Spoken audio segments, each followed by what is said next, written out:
little engine in the hood.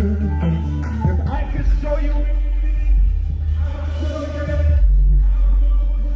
With me, propaganda, so bad.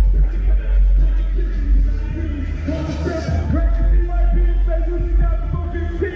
World stop, turn on with the speakers out. Come on, say this is who we got. You say, oh, you know, you say. Sir, you have had, man, one heck of a year. Yeah. It's been good. Yeah, it's been great. Talk about, again, history made at the Grammys, but the Tennessee State folks were hyped. Yeah. Everybody who participated in the whole deal, but because it was just a totally unique project. Yeah, yeah. I was introduced to TSU through Larry Jenkins, Professor Larry Jenkins, and he kind of just took me around and let me hear the music. I was actually looking for the sound. I went on this sound run because I kind of like chase sound. So I was looking for the Joshua and the Walls of Jericho, and I found that in the marching band because they were marching around the Walls of Jericho and playing the horns. So to me, that's a marching band. So I went to HBCU to try to find that sound, and I found a sound, and it was at TSU. And you visited other HBCUs? Yeah. Before that, I went to Howard. I went to, Alabama A&M, like a bunch of schools. But you knew in your head the exact sound you were looking to hear. Yeah, and Professor has a really unique sound when it comes down to arranging. So it was really like, let me find the real sound of HBCUs. Right. And they really brought it to the table, and I was able to record, and Dallas Austin kind of taught me how to record marching bands because he did drumline. Right. So I took that information, went there, slept there, everything, in the band room, right? Wow, really? Yeah. How long were you there? Almost a year. Yeah, almost a year. Yeah. In the band room, just recording, showing up, recording, and then we came across. It was like you were in college for that year. Yeah, right. Because I'd never been in college as well. But I knew I could help solve something for the music department. They gave me an honorary doctorate for it. And from there, we got the Grammy, and now we're headed toward the next Grammy by bringing 10 HBCUs and creating an HBCU symphony that will actually hire students. Actually, one of the TSU students is outside right now. He plays trumpet. He's now on tour with me. I heard him playing out there. Yeah, he's on tour now. So straight from school to being a hired musician, and I want to do that for as many musicians as possible, and then we can score films. So HBCU Symphony is a new organization that I'm starting. So I'm learning how to do 501c3s and unionizing symphonies and endowments and all of that sort of stuff to turn it into a full symphony that can do black films like Tyler Perry or Will Smith or all Now that was that born out of this experience, or did you already have that vision before you even started this? I didn't. When I did TSU, I felt so bad because they were online and everybody was like, oh man, we didn't win a Grammy. Like, oh, my school didn't get that, or I wish he had to come to my school. And I know how important it is for musicians to not put their instruments down after school. You usually have to put your instrument down after marching band and then go and find a real job. Right.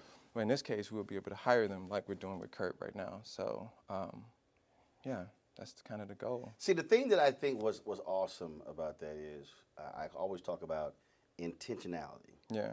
Meaning you start off with, this is what I want to do. Yeah. So when you said I'm looking for a sound, you could have went from a sound standpoint. You could have went to any number of PWIs. Yeah. Or whatever. But you were like, no. There's a certain thing I'm looking for, and so you were intentional in saying, no, I want an HBCU sound. Yeah. And then even within that one, I want a certain sound within the HBCU sound. Yeah. I mean, the symphony of the HBCU sound is the marching band. Right? Because when we go into the parties or whatever, or the games, everything is surrounded around the marching band, the drum major, and all of that, right? So the majorettes, like, it's a really important part to African American history. And I knew I wanted that sound. You couldn't get that at a PWI. It had to be HBCU. And then, so this HBCU symphony, have you had conversations with folks in the movie space about this? and Yeah. and saying, hey, you're scoring films here, like you're doing it already. Yeah. Here is a great way to do it, and you are truly impacting and helping black students in HBCUs. Yeah, I've had a conversation with a few, but the goal is to make the best music Right. as much as possible. So it's like score. Well, the name of the album is The Now Testament, so I'm trying to score what's going on in our previous time by referencing the Old and the New Testament. Right. So the Now Testament has this sound. So score the sound from the Clotilda in Mobile, Alabama, the slave ship, Yep. the last slave ship to America, all the way up to February when the Grammy hits, or when we do Mardi Gras, because we're playing for the Queen of Mardi Gras. So like this black sound will kind of, the symphony will take you through from the Clotilda to Mardi Gras next year, and you'll have this sound and this big performance, and these 10 HBCUs come together, and then we create that sound, right? Then we go to films. We did get an offer from Bungalow and a few other people to jump in and create a documentary series around it with Hulu and all of that sort of stuff. But the goal is to first just create the sound and make sure that it resonates with the culture of gospel. I'm going to let Tyler know. Right. That would be amazing. That would be amazing. Down? Yeah, because I mean, then he can, use so many students and give them a chance to really like get their chops up. Like kids were changing their Instagram page saying, Grammy Award winning trumpeter. Absolutely. You know what I mean? And that's true. They're on this Grammy Award winning album. Yeah. And they got their Grammy. If you want it, you want a Grammy, right. You Grammy Award winning. Right. And the reason why we went for that is because, in the world of music, that's very important. Yeah. So to set that standard, and Fisk had already done it the year before with the Jubilee Singers, but we knew that if we did it in a way that gospel could really relate, as far as like, HBCUs, marching bands, all the, playing fields, they were playing against Jackson State in that big stadium, and they're playing the album. So have you already picked those 10 HBCUs? Yeah, so we have Philander Smith, we have, Jesus Christ, Wilberforce, we have— Out of Ohio? Alabama A&M. Okay. North Carolina A&T, All right. North Carolina Central. Like it's just it's a lot of Fisk. We just recorded with the Fisk Marching Band. See, now you pick 10, so that means you're gonna have about 97 folks now mad, like, yo, man. well, as much as I possibly can pull it off, put them together so that it's no longer a battle. Right. The thing is, we battle against each other, and we're not actually building together. So instead of battling, let's play together and break the Guinness World Record for the largest African-American performance. So that's the goal at Mardi Gras, to really have that many kids playing at one time and making an album and making a statement. Now, in I the know world. one of those 10 from Louisiana. Oh, yeah, absolutely. Yeah. You ain't trying to get cussed out at home. No. So Mardi Gras originally started Mobile, in Alabama. Mobile, Alabama. Oh, I know. So we're gonna go to Mobile, have the big dresses, the whole thing, and it's gonna be The Mobile people really get mad when people keep talking about New Orleans. And they act like Mobile, like, no, this thing started here. Right. Mobile people take it real personal. People only reference New Orleans and Mardi Gras. Yeah, because it's connected to Africa Town and how the Clotilda started from Africa Town started from the Clotilda, and that's the whole journey of what I think this album would consist of. When did this sound thing begin in your head? How old were you? Man, it was long time ago. I was a little kid, just finding sound, just chasing sound. Well, first of all, was it music being constantly played in your house? Was it in the neighborhood? Yeah. So part of my sound, I could hear it from the projects outside of the church, but my dad's church in Chicago here was really musical. Like all my brothers and sisters, our 22 brothers and sisters, are musical.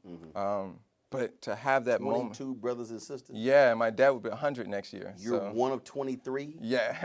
Your dad's going to be 100 next year? Yeah. Wow. Yeah. So I was always chasing. So your dad believed in being plentiful and multiplying. Right. Yeah. Right. Yes. Your mom was like, slow down. 1 of 23. Lord. That's funny, yeah. Man, how big was your house? No, multiple houses, but it's multiple houses, different families. But we stuck together and worked on music a lot. And growing up, I just stayed around music. And at some, Other musicians in the family? oh yeah, absolutely, yeah, other musicians in the family, but I'm probably the one that actually did it, right? Because everybody else was like, oh, I don't know, I got to go to work. Let's do something Right. responsible. You know what I mean? So were you sort of, so I mean, thinking back, were you sort of that weird kid that teachers and others never understood? Because when you talk, I had this conversation with Jimmy Jam and Terry Lewis. Oh yeah. And they were telling me, they were saying that like when they listen to music, it was interesting talking to them because Prince said the same thing, that when they listen to music, it's hard for them to listen to music because they're sort of rearranging the music in their head. Yeah, So yeah, when for we sure. listen to it, just I'm listening to the music. Yeah. Where they're hearing something totally different than what we are. Yeah. Were you like that growing up? Yeah. And then when did you go, okay, I'm not quite like everybody else. I'm hearing, and did you ever say, y'all not hearing this? Well, yeah. So I mean, at 11, I really dived in because my dad died, so I had to really focus in on what I wanted to do in life, right? 'Cause it was either going to be in a gang or music, because I wasn't really that good at school. But I started working on it and kept working on it and kept working on it, and I was driving Lyft and playing my music for people. And then as I kept going, I took my Lyft money. I was homeless at the time, so driving Lyft, homeless, playing my music for people, and they would go like, oh, I kind of like this, I kind of like that. So they start kind of tweaking my sound for me. And then from there, I signed a deal with Atlantic and then opened up for Beyonce and then met Jay and then just kept going. And it just blew up. Tony Bennett, yeah, Chance the Rapper. Just kept working with a bunch of people, Jay Ivy, like a lot of people. And yeah, so now it's just the sound of everything. But I actually don't listen to music. I don't listen to anybody's music. Like, Donald Lawrence is my, mentor. Right. And of course, he was over the whole music program. But I don't know a lot of his music because I don't allow myself to put other textures on my palette. So I have to kind of Wow. Yeah. So See, I think a lot of people really don't understand that concept. yeah. I remember when I had a Sunday morning show on TV One. My producer, he kept sending me notes on Monday and Tuesday, what was on Meet the Press and Face the Nation, and this week, and I was like, "Yo, Jay, stop." Yeah. I said, "I don't watch those." Yeah. I said, "We ain't doing what they doing." Yeah, because it's on your subconscious. So don't send me notes. I'm not trying to do what they do. Yeah, no. And I literally wouldn't watch. I literally wouldn't watch it. Yeah, because it messes up your genius as well. Well, I just don't. It's like if it's not interesting to me, then I'm like, why am I sitting here watching this? And like even now, I had a friend ask me, fellow journalist, who asked me. He said, "Oh, what columnists do you read?" I said, "I don't read none of them." What I meant by that, now I might read somebody's stuff, but I don't go, "Oh, I'm reading so and so every single week or twice a week. I'm seeking them out." I don't. I just I'm not. Even if I look at the cable news shows right now, I don't watch them. Yeah. I don't watch CNN, MSNBC, Fox News. I might see clips on Twitter or whatever, but I literally don't watch it because what we do with my show is so different, and I'm just like, I'm not getting anything out of that. Right. And it's hard for people to really understand that because it's what you just said. You will subconsciously pick up on what somebody says. The next thing you know, you're parroting what they say and do, and not just sort of flowing in your own gifting than how you want to see the world. Yeah, exactly. So that's part of it. And the reason why is because I was digital marketing and music at Leo Burnett. And Leo Burnett is an agency. Yep. And a Chicago institution. Yes. So I understand the psychology behind sound and audible branding, right? So how it sits in your subconscious and kind of forms your thoughts for you through culture. So I prefer not listen to music so that I can focus on finding something that's ancient, like a marching band playing a gospel album. You know what I mean? That's kind of going back to your roots in a way, and the opposite of where everybody else is. Do you? So I'm curious by that because remember I was in St. Kitts. It was we were heading for this boat ride, and I heard this song, and I had to immediately go Shazam it, and I couldn't Shazam it. I couldn't bring it up. I couldn't bring it up, and so then I recorded it so I could Shazam it later. Yeah. And first of all, the reason I love Shazam is because when Shazam came up with when it was created, you could, because I might hear a song and I might sit here and I'm like listening. So then I would remember like 4 or 5 lyrics. Yeah. And then I would go to Google and Yeah. then type in those words and then try to figure out what the song was. Right. 'Cause I just love music like that because Yeah. I played cornet in elementary school, bass baritone Nice. horn in middle school and high school, and so so you hear something you like. Wow. Yeah. Like you hear something you like, okay, who's that? And then and so then like I might walk over and I'll be somewhere and I'm like Shazamming something. Like what you doing? I'm like I'm trying to figure out what the song this is. Yeah. So for you,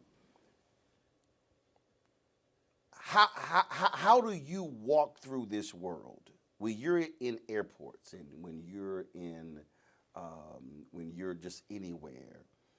Do you hear something and you go,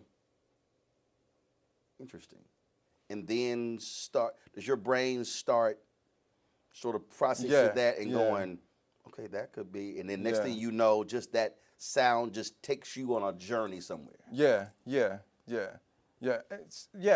But most of the time I try to ignore places that play music. No, I don't even mean music.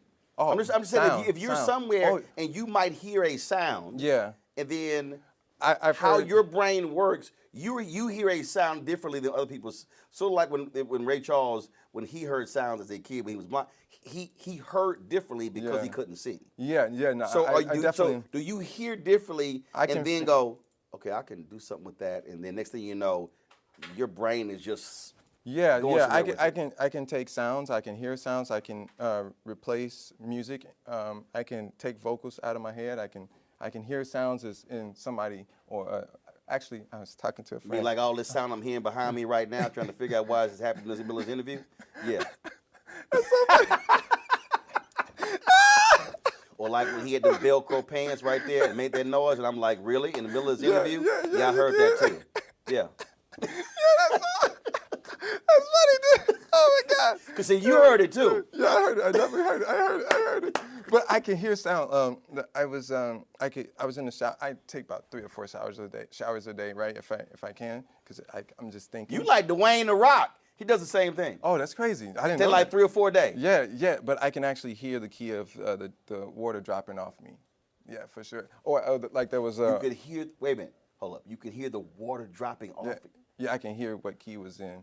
Yeah, or like a friend had a faucet that was a little on, and I can hear the whistle. I'm like, yo, that key is, you know. Or I can listen to 432 and tell the difference between 440 and 432 hertz, so I can feel it.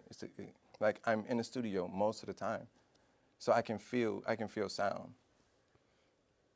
Yo, that's crazy. Yeah, it's pretty insane. No, It drives me insane a little bit. No, that's what I was about to say. Bootsy's the same way though. Bootsy Collins, he's the same way. Like, yeah, like there's people that get stuck into finding sound and creating sound that they might go perform, but they really feel like prostitutes when they perform. It's more so they like to like create things. Right. Like Prince.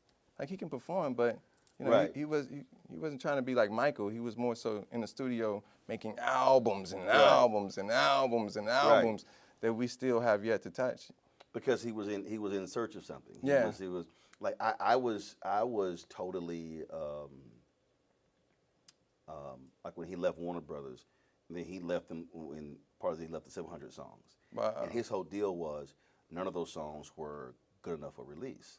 And one of them I just love called "It's About That Walk." I love the song, and I'm like, and it was crazy because when he died, George Lopez was a good friend of his, and I met him 2 or 3 times. I met Prince twice.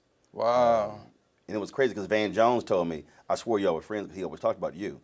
He made my book and everything. But George once said, he said, man, I would love for you and Prince to have a music conversation. And would love to have a conversation. And I would have loved to ask him, that's a banging song, but why for you was that not good enough for release? I mean, it's an amazing song. I totally understand. So I would love to ask, how was that one not good enough to be released. Yeah, I'm releasing tonight at 12 a.m. tomorrow, something, and I was in the studio working on the music and ready to release it, and my guy called me and was like, "Yo, you gotta hurry up! You gotta hurry up! You're gonna miss the Grammy deadline, and then you did all of this, you know. No, you gotta hurry up! You gotta hurry up!" And it's not finished, but I had to upload it in order to meet the deadline. Right. I was full body on the floor crying for hours. Because for you, It wasn't perfect. it wasn't, wow. Yeah, so I feel that, yeah. So how do you then deal with that? Because And in some ways, I'm gonna ask them, can I replace the audio like later? Like, hey, distribution, you already did that. You released it. Now let me tweak the mix real quick and send it to you again. And then no, put what it I out mean by again. that, in some ways, because you said it earlier, in some ways, you're trapped by the genius, and Yeah, sometimes you have to let it go. Yeah. So do you have those around you who you trust who are kind of like, sir, Yeah, Jay Ivy, for sure. we gotta let it go, bro. Yeah. He's like, yo, you gotta let it go, for sure. But I mean, it's the first symphony for gospel, period. We've never had an artist that was a symphony. Right. And then it's HBCUs, you know what I mean? And it's the HBCU symphony. Like we didn't even have one of those before. It must drive you crazy that schools today don't have the same appreciation of music and the arts that they used to. As I said, I played in elementary school, junior high, and high school. Yeah. And it bugs me because I absolutely believe that playing an instrument Yeah, it's essential. has played a huge role in my success as a journalist. Wow. Because you have to read music. Yeah. You have to study music. Yeah. You have to listen to the sound of other people and then understand I'm playing too loud. Yeah. I'm not yeah, playing loud right, enough. Right. And so then you can literally apply all of that music to so many other areas of life. Yeah. That's true. Did you play an instrument when you were in school? I could play a little bit. I could play a little bit of drums and piano and stuff because my dad was a pastor. If the musician doesn't come or show up. So you weren't. So what's interesting to me is you really were not a hardcore musician. No. But you have this sounding gift. Yeah. That's also what's interesting because normally, like when you mentioned Prince and I mentioned Jimmy Jam and Terry Lewis, a number of people they play instruments. Yeah. I actually wouldn't compare myself to them at all, to like Prince or Michael or anybody like that. I chase sound as like almost a science, right? So it's like I'm chasing it almost like an A&R, like a Berry Gordy or like, because they're musical. They're just, they can hear hits and they can make them based on hearing, but they can't make them off hands, right? Like you can't. Yeah, like, Bear was a songwriter. Yeah. But he wasn't. I can songwrite. He wasn't a musician. I can write songs on anything. Like the other night when I was on the floor, Were you on the floor crying? Yeah, for hours. I saw an ant and I saw the ant shadow, and I was like, I've never seen an ant shadow. It was so beautiful, and I was like, I can write a song about that. That's gonna be so dope. But it's those type of things where you can write songs about almost anything, but you have to like hear them. And musicians can play anything. Right. But it's about placement. It's about timing. It's about scoring a moment and shifting energy. So yeah. So do the people around you, do they have to understand when something happens, you like, y'all chill out, that's just her?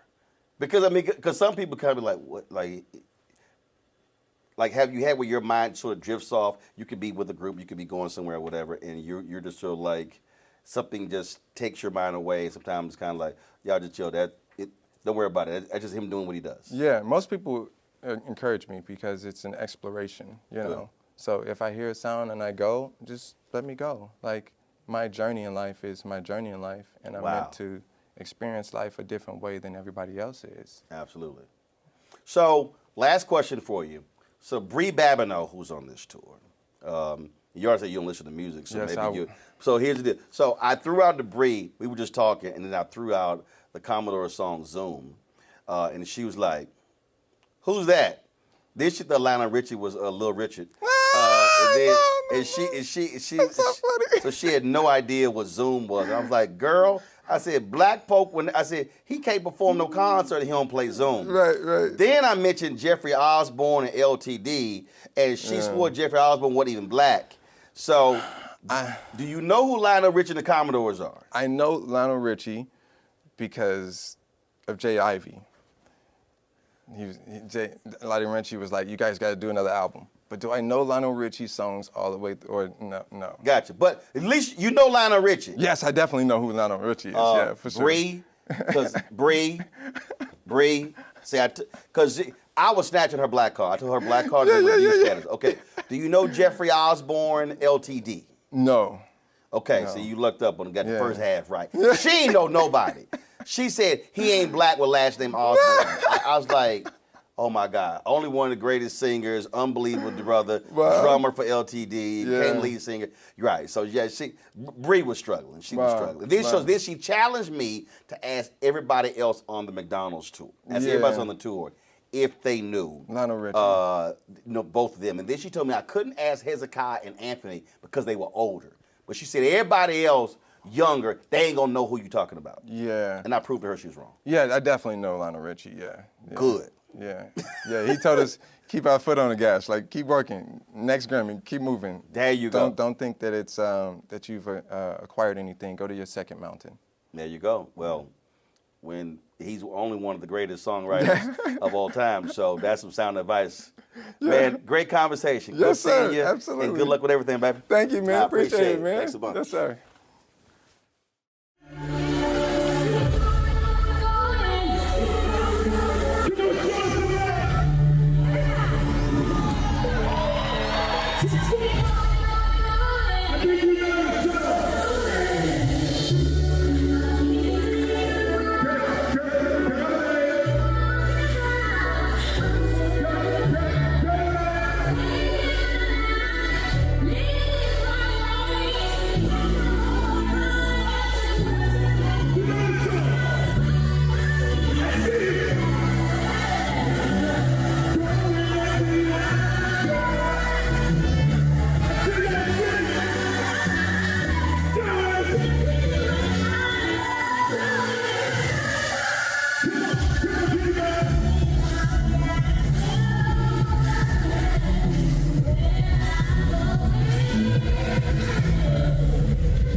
He my homie, he talks to me like an orgy.